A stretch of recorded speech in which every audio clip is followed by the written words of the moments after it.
పరమ తండ్రి అయిన దేవా యేసుక్రీస్తు ప్రభువా, మా ప్రియ రక్షక, వాక్యము ద్వారా మాతో మాట్లాడండి. మీరు మాట్లాడుతూ ఉండగా వినగల చెవి, గ్రహించగల మనస్సు, అనుసరించి నడుచుకునే జీవితం మాలో ప్రతి ఒక్కరికి దయచేయమని మా ప్రభువు ప్రియరక్షకుడైన యేసు నామమున ఈ వాక్యోపదేశం ప్రారంభిస్తున్నాము తండ్రి. ఆమేన్, ఆమేన్. మనము చదివిన వాక్య భాగములో మత్తయి సువార్త 23వ అధ్యాయము మనం గమనిస్తూ వస్తే 13వ వచనం నుంచి కొన్ని చక్కటి మాటలు ఉన్నాయి ప్రియులారా. ఒకసారి గమనించండి. అయ్యో వేషధారులైన శాస్త్రులారా, పరిసయ్యులారా, మీరు మనుష్యుల ఎదుట పరలోక రాజ్యమును మూయుదురు, మీరందులో ప్రవేశింపరు, ప్రవేశించు వారిని ప్రవేశింపనీయరు. శాస్త్రులు పరిసయ్యులనే గుంపును ప్రభువైన యేసయ్య గద్దిస్తూ ఉన్నాడు. ఎందుకు గద్దించాల్సి వస్తుంది? శాస్త్రులు ఎవరు, పరిసయ్యులు ఎవరు? వీళ్ళంతా కూడా ప్రభువు యొక్క పరిచర్య చేసేవాళ్ళే. వీళ్ళంతా దేవాలయ కార్యక్రమాలు చూసుకునేవాళ్ళే. యేసు ప్రభువు యొక్క సేవకి ముఖ్యమైన అడ్డంకులు ఎవరో తెలుసా? ఈ దేవాలయమే ముఖ్యమైన అడ్డంకి. ప్రభుకి ఎవరు అడ్డంకైంది? దేవాలయమే అడ్డుగా మారింది. దేవాలయ ధర్మశాస్త్రూప దేశకులు కదా, అన్న కైపా అనబడిన వారు, దేవాలయపు అధికారులు, శాస్త్రులు, పరిసయ్యులు, వీళ్ళందరికీ కూడా యేసు ప్రభువు ఎలా మారాడు? శత్రువుగా మారాడు. వాళ్ళకి యేసే నచ్చలే. అసలు పాటించేదంతా, చేసేదంతా ఆయన కోసమే. నేటి క్రైస్తవ్యము కూడా క్రైస్తవులమని చెప్పుకోవచ్చు, క్రీస్తు లేని క్రైస్తవులుగా బ్రతకడం మొదలుపెట్టారు. ఒక చర్చి, ఒక సంఘం, ఒక సేవకుడు, కొన్ని పద్ధతులు, కొన్ని ఆచారాలు, కొన్ని సిద్ధాంతాలు, కొన్ని విధానాలు, అవి తూచా తప్పకుండా పాటించాలనే మతాచారాలు ఎలా మారాయండి? సువార్త కాస్త ఎలా మారింది? మతాచారముగా మారింది. అంటే ఇంతకుముందు హిందూ మతాచారాలు ఎట్లుండేనో, ఇతర మతాచారాలు ఎట్లుండేనో, ఇప్పుడు క్రైస్తవ్యంలో కూడా ఏమొచ్చింది? క్రైస్తవ మతాచారాలు. ఆదివారం గుడి తీసామా, ఆరాధన చేసామా, అంతే కదా. క్రిస్మస్ పండుగ చేసామా, స్టార్ ఎందుకు కడుతుండో తెలియదు, కడతనే ఉంటాడు పైకెక్కి. వీడికంటే నాది పెద్దగా ఉండాలిరా, నాది పొడుగు ఉండాలిరా, కడతనే ఉంటాడు స్టార్. క్రిస్మస్ ట్రీ ఎందుకు పెడతాడో తెలియదు, సున్నాలు ఎందుకు వేస్తాడో తెలియదు, డెకరేషన్ ఎందుకు చేస్తున్నాడో పోటీ, వాడికంటే వీడు పోటీ. అబ్బో ఆ చర్చోళ్ళు ఇట్ట పిలిచిండ్రట, ఆ చర్చోళ్ళు ఎమ్మెల్యేనే చీఫ్ గెస్ట్గా పిలిచిండ్రా, మనం ఎంపీని పిలుస్తాం. ఇంకో చర్చ పిలుస్తాడు, మనం మినిస్టర్నే పిలుస్తాం. ఎమ్మెల్యే ఎంపీ ఏంది? ఇంకోటి అంటాడే వీళ్ళు రాజకీయ నాయకులు కాదు, డైరెక్ట్ మనం సినిమా యాక్టర్ని పిలుస్తాం. ఫేమస్ ఒక సినిమా యాక్టర్ వస్తుందంటే ఊరంతా. అంటే ఎంతసేపు ఒకడికొకడు ఎలా అయిపోయాడు? ఇది పోటీతత్వం. ఒకడికంటే ఒకడు బలవంతుడని, ఒకడికంటే ఒకడు గొప్పని, ఒకడి కంటే ఒకడు పెట్టే ఆడంబరాలు ఎక్కువని, ఒకడికంటే ఒకడి ఘనతను చూపించుకోవడానికే కానీ. అందుకే ఈ 23వ అధ్యాయం మీరు చూడండి, అనేక పర్యాయాలు యేసయ్య వేషధారులారా, వేషధారులారా, వేషధారులారా ఇదే ఉంటుంది. చాలా సందర్భాల్లో వేషధారులారా అని ఉంటుంది. అందులైన మార్గదర్శకులారా అంటాడు ఇంకొక దగ్గర అయితే కదండి.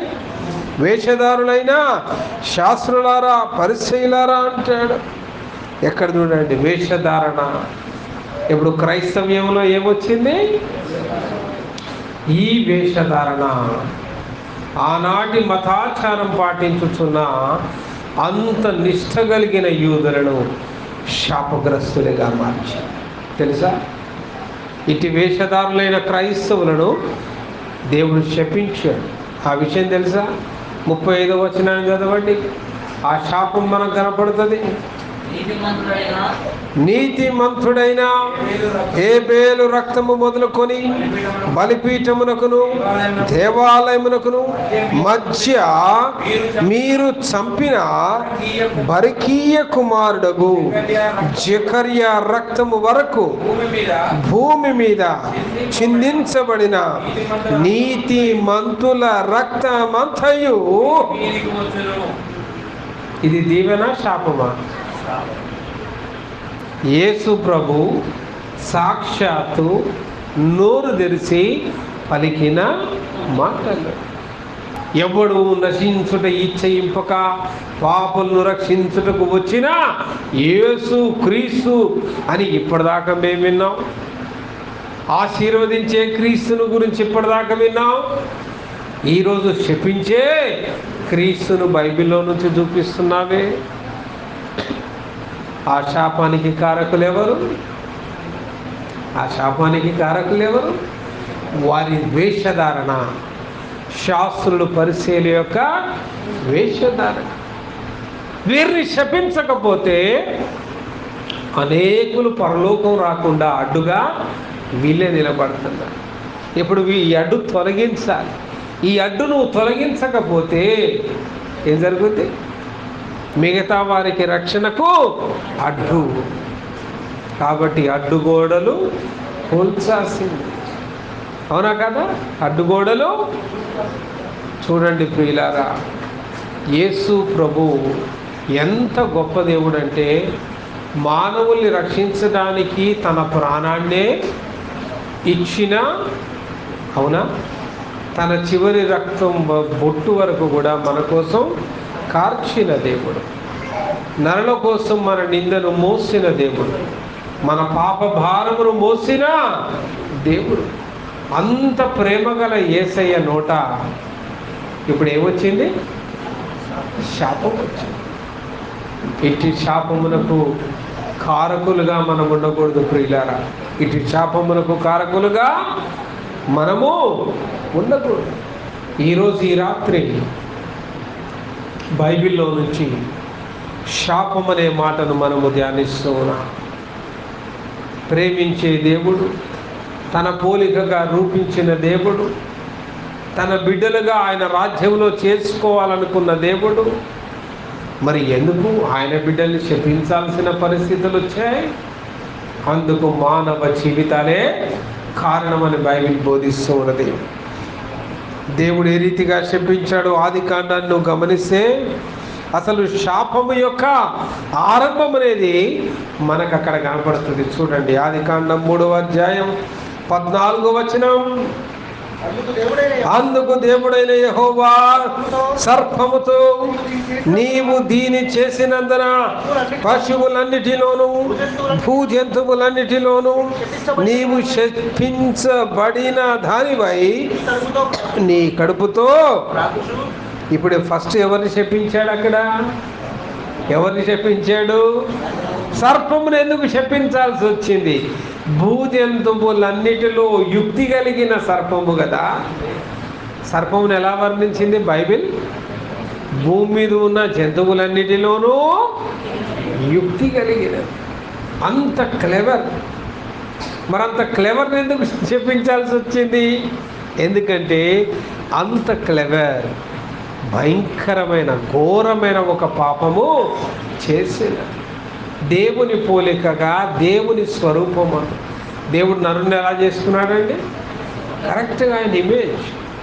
ఆయనకి ఎట్లుందో ముక్కు, మూతి, పండ్లు, కాళ్ళు, చేతులు, తల, వెంట్రుకలు, రూపురేఖలు, అట్టి ఆకారములు, ఎగ్జాక్ట్ ఇమేజ్. అద్దం చూస్తే ఆదాము దేవుళ్ళ కనపడేవాడు.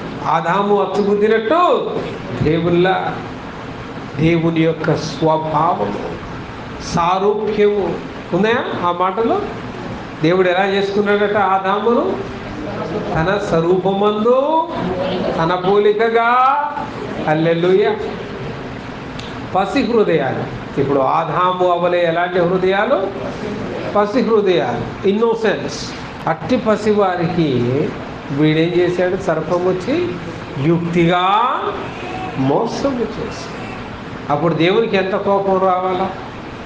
సర్పం ఏడుందండి? ఏదేను దీవించబడ్డది, ఏదేను తోట శపించబడ్డది కాదు. ఏదేని తోట అంటే సర్పానికి ఎక్కడ స్థానం ఇచ్చాడు? ఆశీర్వదించబడ్డ స్థానమే సర్పములకు ఉన్నది. భూజంతువులన్నిటికీ ఎట్లున్నదో దానికి కూడా, అది కూడా ఆశీర్వదించబడ్డ జంతువే. సర్పము కూడా ఆశీర్వదించబడ్డది. సర్పమునకు ఆనాడు కాళ్ళుండే, చేతులుండే. ఇప్పుడు భూజంతువులన్నిటికీ 4 కాళ్ళు ఉన్నట్టే కాళ్ళు చేతులుండే. అప్పట్లో సర్పం నడవగలిగేదట. ఇప్పటికీ చైనా డ్రాగన్ను పూజిస్తూ ఉంటారు. చైనీయులు డ్రాగన్ దేవుడిగా పూజిస్తారు, సర్పమును దేవుడిగా పూజిస్తారు. ఆ చైనీయుల సర్పానికి ఇప్పటికే చూడండి కాళ్ళు చేతులు ఉంటాయి. That is a symbol. చారిత్రాత్మకంగా దేవుడు శపించకముందు సర్పమునకు కాలు చేతులు ఉండేను. That's scientifically proven. శాస్త్రీయంగా ఆధారముతో ఉన్నది. సర్పము కాళ్ళు చేతులు కలిగి ఉండేది. ఎప్పుడైతే దేవుని బిడ్డలది మోసము చేసినదో, దేవుని బిడ్డల చేత పాపము చేయించినదో, అప్పుడు ఏం చేయబడ్డది? శపించబడేది. ఇది దేవుడు పెట్టిన శాపం. దేవుడు శపించాడు. మొట్టమొదటిగా ఎవరిని శపించాడు భూమి మీద? దేవుడు సర్పమును శపించాడు కదా. ఇక నీ కాళ్ళు లేవు, చేతులు లేవు, పోయినాయి. పొట్టతో పాకుతూ మన్ను తినుచు బతుకుదువు గాక అయిపోయాడు కదా. ఇక వాడి కాళ్ళు చేతులు 2 ఊడిపోయినాయి.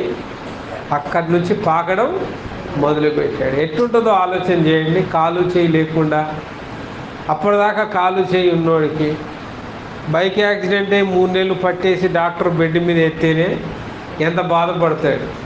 అది జీవితకాలం. ఇప్పుడు ఏం చేయాలా? కాలు లేవు, చేతులు లేవు, పొట్టతో బాగుంది. అప్పటిదాకా మంచి అన్నీ తిన్నది, చాలా టేస్టీ ఫుడ్స్ ఎంజాయ్ చేసేది కదా. భూమి మీద దొరికిన పురుగు పుట్ర మొదలుకొని మంచి కుందేలను మంచిగా వాటికి నచ్చిన ఆహారాన్ని తిన్నది, చెట్లెక్కింది, పండ్లు తిన్నది. ఇప్పుడు ఏం తింటుంది? అది మన్ను తిని శాపం. దేవుడు ఆశీర్వాదాన్ని ఇస్తే దేవుని మాటకు విధేయత చూపక శాపం తెచ్చాడు. తర్వాత ఎవరిని శపించాడు చూడండి, 16వ వచనం. ఆయన స్త్రీతో నీ ప్రయాసమును నీ గర్భవేదనను నేను మికిలి హెచ్చించెదను. భూమి మీద గర్భవేదన అనేది ప్రతి ఒక్కరికి ఉంటుంది. జంతువులకు ఉంటుంది, మనుషులకు ఉంటుంది. అది కొంత స్థాయిలోనే ఉంటుంది. కానీ మానవులకి, స్త్రీకి దాన్ని ఏ రేంజ్లో పెంచాడట ఆయన? మిక్కిలి ఉన్నదన్నమాట. మిక్కిలి. చాలామంది స్త్రీలు డెలివరీ టైంలో చచ్చిపోయిన వాళ్ళు ఉన్నారు.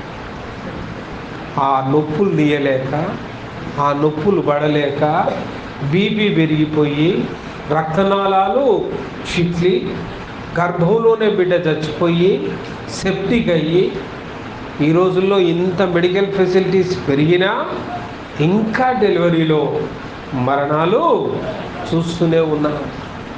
అవిధేయతకు. అంతకుముందు శాపం ఉందా? వాళ్ళ మీద ఆశీర్వాదమే ఉందండి, శాపము లేదు. శాపం ఎవరు తెచ్చుకున్నారు? తప్పు జరిగింది, తప్పు చేసింది, పాపము చేసింది. ఎందుకు అలా చేశామంటే అవ్వ వెంటనే పాపముని ఏడని మొక్కింది. అయ్యా ఈ సర్పమే కదా, ఈ సర్పమే నన్ను, అట్లా కాకుండా క్షమించు దేవా తప్పైపోయిందంటే మరి పరిస్థితి ఎట్లుండేదో, శాపం సర్పంతో ఆగేదేమో కదా. మనలో కూడా చాలాసార్లు మనం చేసే పొరపాట్లు అవే. ఒక్కొక్కసారి తెలిసి తెలియక తప్పులు చేస్తాం. We are human beings. పొరపాట్లు జరుగుతాయి, తప్పులు జరుగుతాయి. ముక్కు సూటిగా తప్పును ధైర్యంగా ఒప్పుకుంటే నీవు క్షమించబడతావు. హల్లెలూయా. ఎందుకంటే ఆయన క్షమించే దేవుడు. ఆమేన్. ఆయన క్షమించే దేవుడు, అవునా కదండి? ఎంత ఘోర పాపినైనా కూడా ఆయన క్షమించే దేవుడు. చూడండి ప్రియులారా, మరి ఆ దినమున అవ్వ క్షమాపణను కోరక ఏం చేస్తుంది? తన నేరమును కారము ఇతరే అని సర్పమును చూపిస్తాం. ఒకరి మీద ఒకరు కారణాలు మోపుకున్నందున శాపగ్రస్తులుగా మారారు. మన జీవితంలో ఆ పరిస్థితులు రానిచ్చుకోబాకండి. శాపగ్రస్తమైన పరిస్థితులు కారణాలు. మొదటిది అవిధేయత, రెండవది తప్పును సూటిగా ఒప్పుకోకుండా ఒకడి మీద నీ తప్పును నేరమును మోపడం. మనం శాపగ్రస్తులం కావడానికి కారణాలు ఇవే. తర్వాత ఆదమును శపించాను. ఆదాము పూర్తిగా దేవుని యొక్క పోలిక. ఎట్లుంటుందండి? పసిబిడ్డను ఏ తండ్రి అయినా శపించగలడా? ఏ తండ్రి అయినా శపించగలడా? కానీ శపించాల్సిన పరిస్థితిని అక్కడ తీసుకొని వచ్చి ఏమని శపించాను చూడండి. నీవు నీ భార్య మాట విని. ఈడ అనగానే చాలా మందికి సంబరం అవుతూ ఉంటుంది. ఎందుకంటే సొసైటీలో భార్య మాట వినొద్దు అనే ఒక పెద్ద గుంపు ఉంటుంది. దరిదాపు ప్రతి 10 మందిలో ఒక 7-8 మంది భార్య మాట వినొద్దు అనే గుంపు ఉన్నది. ఇది మానసిక రోగులు వీళ్ళంతా కూడా. నేనుగా చెప్పేది science it self is saying. వాళ్ళంతా కూడా ఒక రకమైన మానసిక రోగులు. చాలామంది ప్రసంగికులు కూడా, నా చిన్నప్పుడు కూడా యవ్వనంలో ఉన్నప్పుడు కూడా ఒక పాస్టర్ ఈ వాక్యం ప్రసంగం చేస్తూ ఉంటే నా మైండ్లో చాలా పెట్టుకున్నా. ప్రసంగంలో కూడా భార్య మాట విని ఆదాము శపించబడెను, భార్య మాట విని ఆదాము శపించబడెను. ఇదే మాట ఇక్కడ అర్థం చేసుకోవట్లే. భార్య మాట విన్నందుకు శపించబడలేదు, కానీ అది ముందుకు చదవండి, అప్పుడు నీకు అర్థమైంది. తినవద్దని ఆజ్ఞాపించిన తిన్నందున శాపం ఎందుకు వచ్చింది? భార్య మాట విన్నందున కాదు, తినొద్దన్నది. ఈ క్లారిటీ తెచ్చుకోండి, లేకపోతే జీవితంలో చాలా నష్టపోతారు. చాలా మందికి తెలియదు. ఇంకా పాతకాలపు నాగరికత లేని జీవితాలు. నేడు గొప్ప గొప్ప చదువులు చదువుకొని పెద్ద పెద్ద ఉద్యోగాలు చేసేవాళ్ళు కూడా చాలామంది అట్లే ఉన్నారు. అనాగరికులు. ఏంటి అనాగరికులు? భార్యను లెక్క చేయని వాడు, భార్యను ప్రేమించని వాడు, భార్యకు లెక్కలు చెప్పని వాడు, భార్యతో విషయాలు షేర్ చేసుకొని వాడు, భార్య దగ్గర రహస్యాలు దాచేవాడు, భార్యను బయటి దానిగా చూసేవాడు. అర్థమవుతుందా ప్రియులారా? దేవుడు తన పోలికగా తన స్వరూపమందు స్త్రీని పురుషుని సృజించాడు. The God has given equality to the both male and female. Very clearly Bible says. Bible ఉందా మాట? ఆయన వారిని స్త్రీని గాను పురుషుని గాను. ఎవరన్నా తక్కువ చేశాడా? ఎవరినైనా తక్కువ చేశాడు అక్కడ? మరి ఆడవాళ్ళు తక్కువ అని ఎట్లా అంటావు? ఏ ఆధారంతో అంటావు? పాత నాగరికత లేని రోజులలో పురుష అహంకారులు ఉండేవారు. ఎవరండి? పురుష అహంకారం. అంటే మొగోళ్ళది మాదే పెత్తనం. ఆ రోజుల్లో ఏంటంటే ఆడోళ్ళు ఇంటికే పరిమితి. ఆడోళ్ళు బయటికి రావద్దు, వాళ్ళ ముఖం చూపించొద్దు, వాళ్ళు మరి చదువుకోవద్దు. మన భారతదేశంలో కూడా బ్రిటిష్ వాళ్ళు రాకముందు ఆడవాళ్ళకు చదువు లేదు. ఆడవాళ్ళకి ఈరోజు ప్రత్యేకమైన కాలేజీలు వచ్చాయి. ఇది నాగరికత కాదా? ప్రత్యేకమైన ఉద్యోగాల్లో కోటాలు వచ్చాయి. ఇది నాగరికత కాదా? This is called civilisation. నాగరికత. నాగరికత అంటే జీన్ ప్యాంట్ వేయగానే కాదు, నీ మైండ్ జీన్ ప్యాంట్లా మారాలి. నీ మైండ్ లెవెల్ మారాలి. నీ భార్యతో కాకపోతే ఎవరితో షేర్ చేసుకుంటామండి విషయాలు? భార్య మాట విన్నందున ఆదాము శపించబడలేదు. Make it clear. తినవద్దన్నది తిన్నందున, తినవద్దన్నది తిన్నందున, అది క్లియర్గా ఉంది. అయితే ఆ రెండు పదాలు కలిపేందుకు ఉందంటే అది తినమని అందించింది భార్య. భార్య మాట వినడం తప్పు కాదు, కానీ భార్య నిన్ను పాపమునకు ప్రోత్సహిస్తే నువ్వు ఒప్పుకోవడమో తప్పు. ఎక్కడైతే భార్యాభర్తలు సమానత్వాన్ని కలిగి ఉంటారో, ఒకరితో ఒకరు మనసిప్పి మాట్లాడుకుంటారు, ఒకరి అభిప్రాయాలు ఒకరు షేర్ చేసుకుంటారు, ఆర్థిక లావాదేవీలు, అప్పులు, ఇంటి పరిస్థితులు, పిల్లలు సమాన బాధ్యత పంచుకుంటారు, అప్పుడే ఆ కుటుంబం సంతోషంగా ఉంటుంది. హల్లెలూయా. దేవుడు ఆశీర్వదించే కుటుంబం అంటే అదే. నేనంతా పని చేసి వస్తా, అలసిపోతా, పిల్లలు అంతా నీదే, ఇంటి పని అంతా నీదే, బట్టలు నీదే, అంట్లు నీదే, అన్నీ నీయే, నీ సావు నువ్వు సావు, నా సావు నేను చస్తా. ఎందుకు మరి కలిసి ఉండేది? ఎవడు సావు వాడు చచ్చేదానికి కదండి. భార్యాభర్తలు అంటే బాధ్యతలు పంచుకోవడం, ఆర్థిక ఇబ్బందులు పంచుకోవాలి. అప్పులు ఉన్నాయంటే ఇంత చెప్పాలా? యాన్నో అప్పు చేసినావు చెప్పాలా? చెప్పకుండా అప్పు చేయబాకు, పుసుకుని చస్తావు. వాడు అది 1,00,000 కాస్త 10 లక్షలు అంటాడు అప్పు ఇచ్చినోడు వచ్చి. ఏముంది, పక్కన ఇంకో 0 పెట్టుకుంటే ఏముందని? 0 ఇటు విలువ లేదు, కానీ అటు పెంచినామనుకో పెరుగుతూనే ఉంటుంది. మళ్ళీ 2 పెట్టాడు, ఎందుకంటే 1 కోటి అంటే కట్టడుగా, 1 పెడతారు చాలు అనుకుంటా. అరే కరెక్టే కదా, పోయినసారి ఫంక్షన్ అయింది, మా ఆయన చేసినట్టుంది, ఇదో ఎడిమాలోకం. మొదటి నుంచి లెక్కలు ఎప్పుడు చెప్పలేగా, కాబట్టి ఫంక్షన్కి ఎంత ఖర్చు అయిందో కూడా 1,00,000 తెచ్చిండు, ఫంక్షన్ చేసిండు. వాడు 10 లక్షలు అంటే ఈ ఎడ్డిమాలోకం ఏం చేస్తుంది? 10 లక్షలకు ఏర్పాటు చేస్తూ ఉంటుంది. ఇక్కడ నిజంగా ఫంక్షన్కి 10 అయిద్దా? ఈ ఆలోచన ఉండదు. అందుకే ఆడవాళ్ళతో మగవాళ్ళు కూర్చొని పరిస్థితులన్నీ మాట్లాడుకోవాలి. భార్యకు కూడా అన్ని విషయాలు తెలవాలి. ఒక ఫంక్షన్ పెడితే ఎంత ఉంటుంది, నా భర్త దరిదాపు ఎంత ఖర్చు పెట్టుకుంటాడు, ఆయన రోజువారీ ఖర్చులు ఎంత అవుతాయి, మాకు వచ్చే ఆదాయంలో నెలకు నా భర్తకి ఎంత ఖర్చులు, మా పిల్లలకి ఎంత ఖర్చులు, వాళ్ళ చదువులకు ఎంత ఖర్చులు, ఇంటి ఖర్చులు ఎంత, అన్నీ ఒక క్లారిటీ, ట్రాన్స్పరెన్సీ ఉండాలి. అప్పుడు ఇద్దరిట్లో ఒకడు పుట్టుకున్న పోయినా ఇంకొకటి ఏం చేస్తాడు? పోతాం, మనం ఏదో రోజు పోతాం, పోమండి. ఇద్దరు తిరిగలు విసురుతుందరు, ఒకరిని రమ్మంటే ఉందా లేదా వాక్యంలో? నేను చెప్పేదే ఉంది, బండి నడుపుకుంటూనే పోతూ ఉంటాం, వెనక భక్తురాలు వెళ్ళిపోద్ది. వీడు ముచ్చడి చెప్తూనే ఉంటాడు. కొద్దిమంది భలే నడుపుతారు బండి, అసలు వెనక ఎక్కిందా ఎక్కలేదా, కూసుందా లేదా ఏమీ చూడు. వీడు స్టార్ట్ చేశాడా పోతూనే ఉంటాడు, మళ్ళీ భలే చెప్తాడు ముచ్చట, నవ్వుతా ఉంటాడు. వెనకున్న నవ్వుతుంది ఏమనుకుంటాడు, అసలు ఎక్కలే బుట్ట పట్టుకొని ఆనే కూర్చుంటుంది.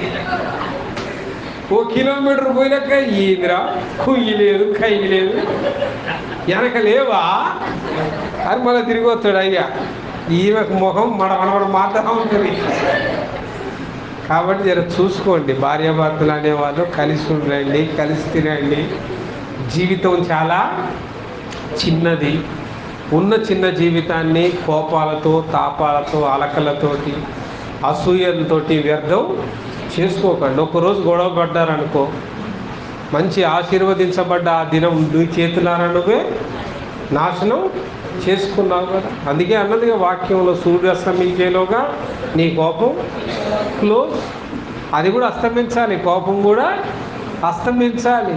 కరెక్ట్గా తినే టైంకి ఎంత గొడవ ఉన్నా ఇంకో ప్లేట్ పట్టుకొని పక్కన కూర్చుంటూనే ఉండాలి. నువ్వు ప్లేట్ పెట్టినందుకన్నా ఆటోమేటిక్గా అలక అయిపోద్ది. మన చేతుల్లోనే ఉంటాయి పిల్లారా. గొడవలకు కారణం మనమే కదా, సమాధానానికి కారణము, శాపానికి కారణం మనమే, ఆశీర్వాదమునకు కారణము మనమే. ఆదాము భార్య మాట విన్నందున కాదు, కానీ తినవద్దన్నది తిన్నందున. కాబట్టి భార్య ఏది చెప్తే అది వినాలని బైబిల్ చెప్పట్లే. భార్య అయినా భర్త అయినా నీవు చేసేది వాక్యానుసారమైతేనే చేయాలి. వాక్యానుసారమైనది మనము చేయకూడదు, చేసే శాపగ్రస్తులంగా మారుతామని దేవుని వాక్యం సెలవిస్తుంది. ఇప్పుడు ఎవరెవరు శపించబడ్డారు? సర్పము శపించబడెను, స్త్రీ శపించబడెను, ఆదాము శపించబడెను, తర్వాత నేల కూడా శపించబడెను. ఉన్నదా చూడండి, నీవు చెమటోర్చుచు నేలను దునుదువు, కానీ ఈ నేల శపించబడెను. ఉన్నదా? చదవండి ఆ వాక్యం.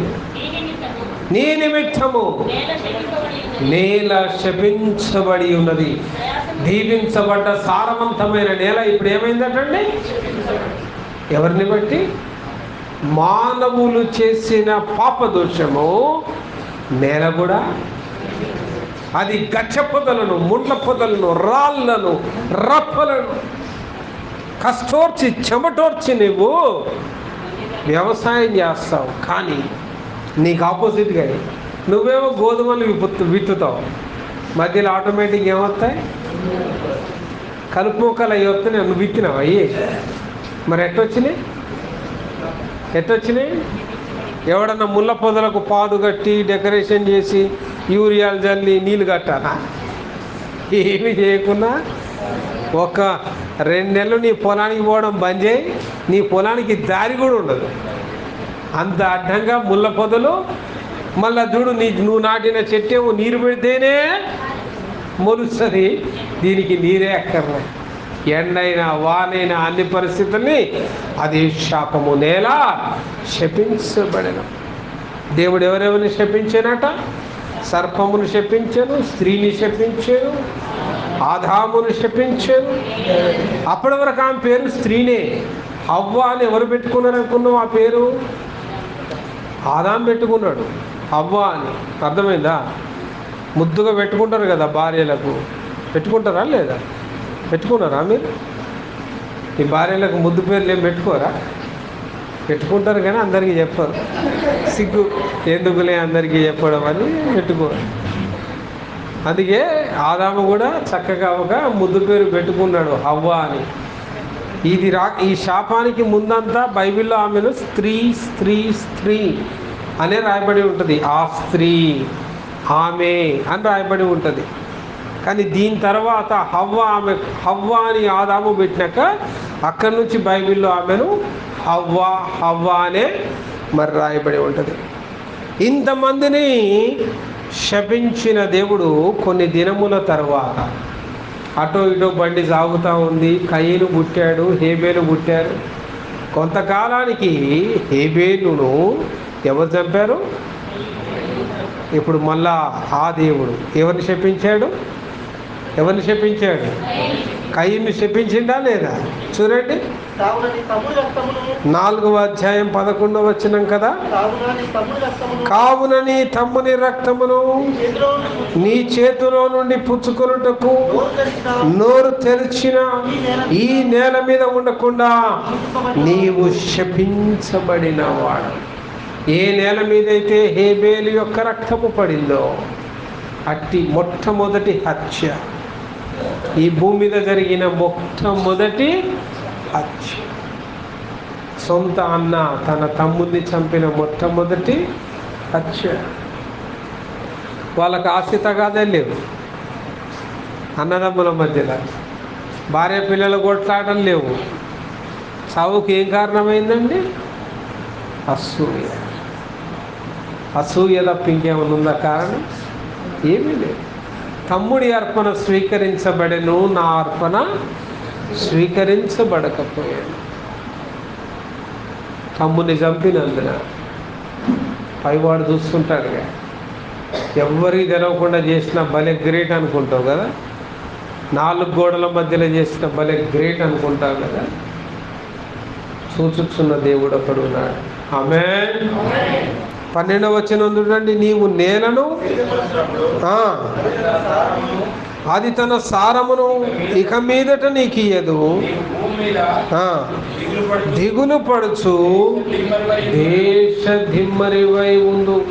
ఇక ఒక ఊర్లో 4 రోజులు ఉంటాడు, ఇక దిగులుతో అరే నా తమ్ముని చంపితినే ఆ దిగుడుతో పిచ్చోడైపోయి ఎడిపోతాడో తెలియదు. ఇంకొకడికి పోతాడు, మళ్ళీ 4 రోజులు ఉంటాడు. పాపం మనిషిని నెమ్మదిగా బతకనిస్తుందండి.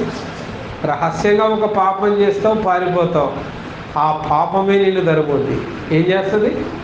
ఆ పాపమే నిన్ను. ఇది దేవుడు పెట్టిన శాపం. దేవుడు ఈ రీతిగా శపించనని బైబిల్ చెప్తూ ఉన్నది.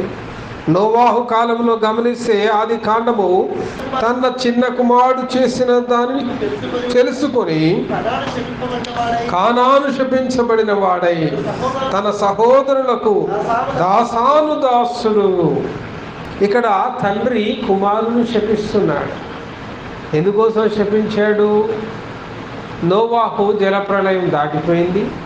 షేము, హాము, యాపేతులు పిల్లల్ని కన్నారు.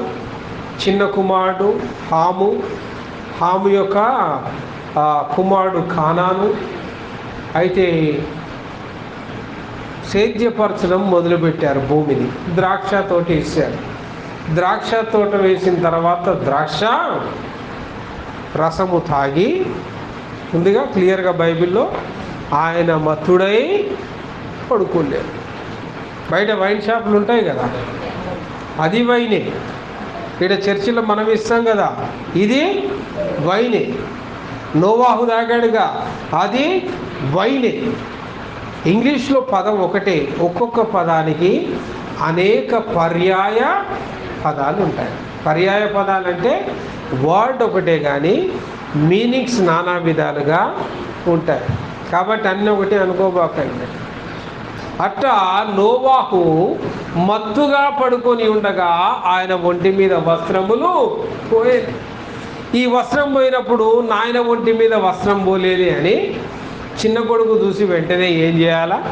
ఒక వస్త్రం నాయన మీద కప్పేస్తే కథ క్లోజ్. ఎవరైనా అదేగా చేయాల్సింది. ఈ చిన్నోడు నవ్వుకుంటా అన్నల దగ్గర పోయి అన్న ఇద్దా నాలుగు గుడ్డలు లేకుండా సోయి లేకుండా ఎట్టమన్నాడు చూడు అని నవ్వితే పెద్ద అన్నలిద్దరు ఒక దుప్పటి కప్పు పట్టుకొని వారి కళ్ళతో వారి తండ్రిని నగ్నముగా చూడకుండా వెనక నుండి వెళ్ళి ఆయన ఒంటి మీద కప్పి తిరిగి వెళ్ళిపోయింది. ఈ పని వీళ్ళెవ్వరికీ చెప్పకుండా చిన్నోడు చేయలేడా? వీడు చేసిన వెర్రి పని తన తండ్రిని అవమానించినందున వాడు ఇప్పుడు ఏమయ్యాడు? చిన్నోడు ఇంట్లో అందరికి ఏమవుతుంది? ఇంట్లో చిన్నోళ్ళు తల్లిదండ్రులకు ఏమవుతారు? లవబుల్. పెద్దోళ్ళకు దెబ్బలతో పెంచుతారు, చిన్నోళ్ళని ముద్దులతో పెంచుతారు. తెలుసా? తెలియదా? ఇంట్లో ఎప్పుడన్నా పెద్దోడు తప్పు చేసిన పెద్దోడిని ఒక్కడు బీకండి, చిన్నోడు సెట్ అవుతాడు. వాడిని కొట్టాల్సిన పనేలే అసలు. వాడు ఆటోమేటిక్గా సెట్ అవుతాడు. వాడు అట్లా చిన్న కర్ర పట్టుకొని రండి, అక్క దొరుకుద్ది, చెల్లె మాత్రం మంచం కింద దూరుంటుంది. ఈ సెట్టిగా కప్పున బుక్ తీసుకొని మళ్ళీ రాస్తా ఉంటాడు. అల్లరి ఉండదు, పాడు ఉండదు. అంత ముద్దుగా పెంచిన చిన్నవాడిని ఇప్పుడు ఏమయ్యాడు? నీ అన్నలకు నీవు దాసుడగుదవుగా. జాగ్రత్త ప్రియులారా. యాకోబు శపించెను. 49వ అధ్యాయం 3వ వచనం. రూబేను, నీవు నా పెద్ద కుమారుడము, నా శక్తియు, నా బలము యొక్క ప్రథమ ఫలమును, ఔన్నత్యమును, బలాశయమునివే. హల్లెలూయా. రూబేను శపించబడెను. ఎందుకు శపించబడ్డాడు? జ్యేష్ఠుడు, బలాఢ్యుడు, తండ్రి చేత దీవించబడాల్సిన వాడు శాపగ్రస్తుడయ్యాడు. ఎందుకు శాపగ్రస్తుడయ్యాడట? ఏమంటుంది వాక్యము? 4వ వచనం. నీళ్ళ వలె చంచలుడవై నీవు అతిశయం పొందవు, నీ తండ్రి మంచము మీదకి ఎక్కితివి, దానిని అపవిత్రము చేసితివి. యాకోబు యొక్క ఉపపత్ని అయిన బిల్హాతో రూబేను మరి ఆమె మంచం ఎక్కినందున ఏం చేయబడ్డాడు? శపించబడ్డాడు. కాబట్టి జాగ్రత్త యవనస్తులారా. యవన బలం ఉంది, యవన శక్తి ఉంది, ఎవరినైనా దూస్తాను అనుకోబాకండి. నీ పొరుగు వానిదైన దేనినైనా నీవు ఆశించదు. భార్యను, వాడి బిడ్డనే, వాడి ఆస్తిని, వాడి ఐశ్వర్యాన్ని, వాడి పశువునైనా, వాడికున్న దేనినైనా, అసలు నీది కాని దాన్ని నీవు, ఎంత ఘోరమైన పాపం అండి. తండ్రి యొక్క ఉపపత్ని అంటే పిన్ని వరుస, అలాంటి వాటితో పోయి వీడు పాపము చేసినందున. చాలామంది యవ్వనంలో బలం ఉన్నప్పుడు ఎవరిని లెక్క చేయరు, ఏమీ లెక్క చేయరు. ఇష్టానుసారంగా జ్యేష్ఠత్వముతో రావలసిన గొప్ప ఆశీర్వాదానికి బదులుగా యాకోబు యొక్క 12 మంది పిల్లలు అందరూ ఆశీర్వదించబడ్డారు. కానీ జ్యేష్ఠుడైన రూబేను మాత్రం ఏం చేయబడ్డాడు? శపించబడ్డాడు. ఆ శాపములకు కారకుడు వాడే కదండి. యెహోషువ కూడా శపించాడు ఒక దగ్గర. 6వ అధ్యాయము 26వ వచనాన్ని చూడండి. ఆ కాలమున యెహోషువ జనుల చేత శపథము చేయించి వారికి ఇలాగూ ఆజ్ఞాపించెను, ఎవడు ఎరికో పట్టణమును కట్టింప పూనుకొనునో వాడు యెహోవా దృష్టికి శాపగ్రస్తుడగును. చూసారా? ఎరికో గర్వించి ఇశ్రాయేలును అడ్డుకున్నది. ఇశ్రాయేలును కానాను పోనీయకుండా ఎరికో గర్వించింది. ఎరికో గర్వించడానికి కారణం ఏంటి? వారి ఎత్తైన ప్రాకారాలు, ఎత్తైన గోడలు, వారికి ఉన్న బలం, వారి సైన్యం. అందుకే దేవుడు ఏమని మాట్లాడి యెహోషువతో, మీరు కత్తి చేత జయించరు, స్తుతుల చేత జయించెదరు. హల్లెలూయా. యేసుకే మహిమ కలుగునుగాక. ఎరికోని ఎలా జయించారండి దేవుని ప్రజలు? యుద్ధం చేశారా? కత్తులు కటార్లు వాడారా? బాంబులు పెట్టారా? ఫిరంగులు పెట్టారా? కేవలము స్తుతుల చేత. 7 దినములు ఎరికో పట్టణము చుట్టూ ఇజ్రాయేలు ప్రదక్షిణలు చేసి 7వ దినమున స్తుతి గానములు చేయుచు, బూరలు ఊదుచు, నాట్యమాడుచు యాజక సైన్య సమూహమును దేవుని స్తుతించు ఉండగా ఎరికో గోడలు ఎలా అయిపోయినాయట? కుప్పలు రాలినట్టుగా రాలిపోయారు. ఎరికోను కాల్చి బూడిద చేశారు. ఎరికోను తగలబెట్టారు. ఆ పట్టణాన్ని ధ్వంసం చేసి ఎరికోను దాటి ముందుకు వెళ్ళిపోయారు. హల్లెలూయా. ఆ దినమున ఎరికో ముందు యెహోషువ ఇశ్రాయేలుతో మరి ప్రమాణం చేయించాడు. మరలా తిరిగి ఇట్టి ఎరికో ఎవడైనా కట్టాలని తలపెడితే వాడు శాపగ్రస్తుడు.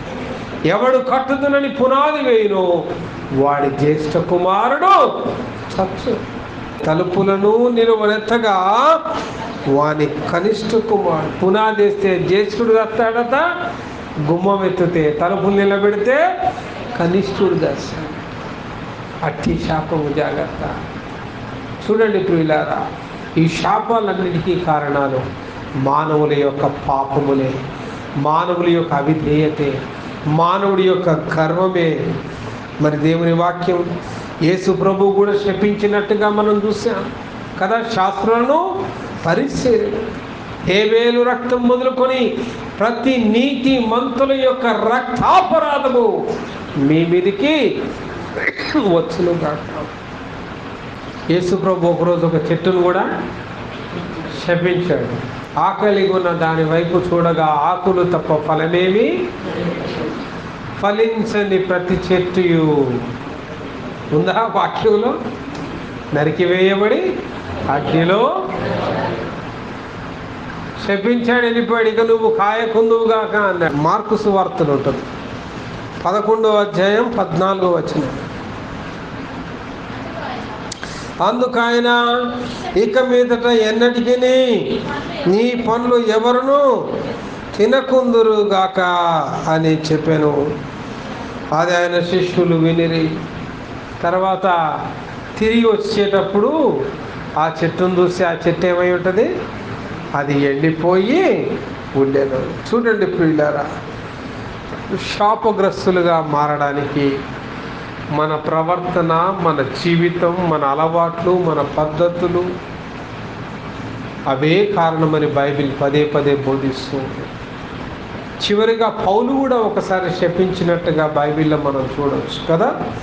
తిమోతికి రాసిన మొదటి పత్రికలో 1వ అధ్యాయం 20వ వచనాన్ని మనం గమనిస్తే, వారిలో హుమెనయును అలెగ్జాంద్రును ఉన్నారు, వీరు దూషింపకుండా శిక్షించబడుటకై వీరిని సాతానునకు. దైవ సేవకుడు సంఘంలో ఉన్నోని ఎవరికి అప్పచెప్తారు?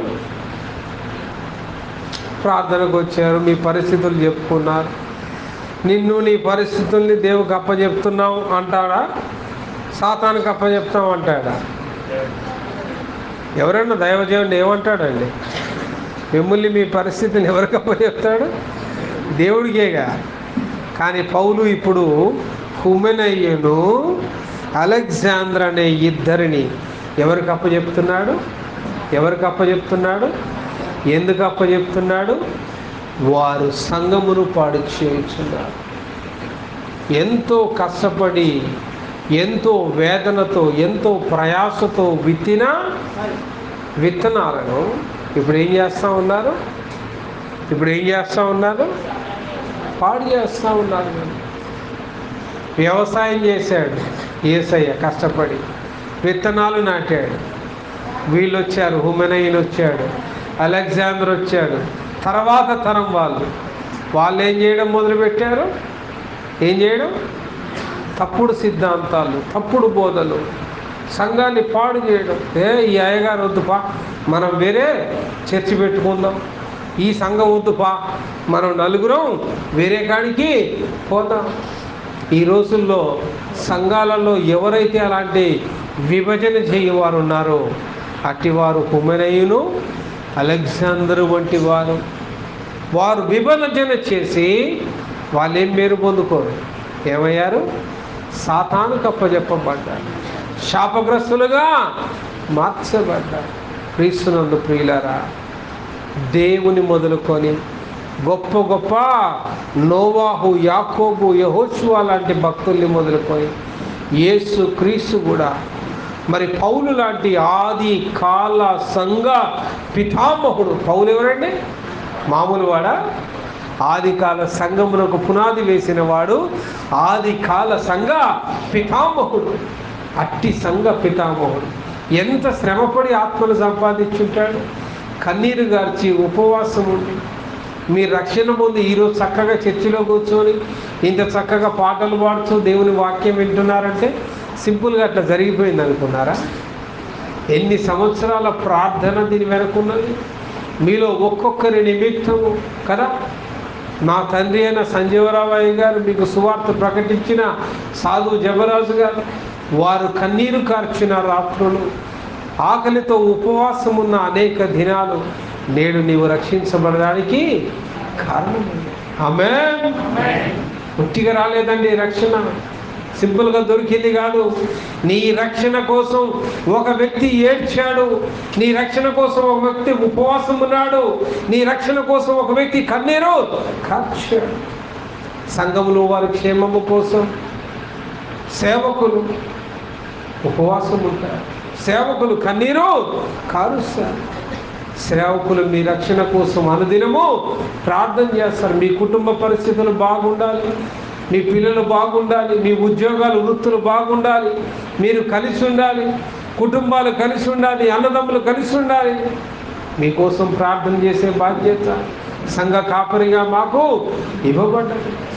ఇన్ని గొప్ప కార్యాలు చేస్తుంటే సంఘంలో దుష్టులైన హుమెనయ్యు, అలెగ్జాండర్ లాంటి వారు వచ్చి సంఘమును పాడు చేసి, సంఘమును చెడగొట్టి, సంఘములో తప్పుడు బోధలు, తప్పుడు సిద్ధాంతాలు చెప్పి సంఘ విభజన చేస్తే అట్టి వారిని పౌలు లాంటి అంత గొప్ప మరి ఆది కాల సంఘ పితామహుడే ఏం చేశాడు?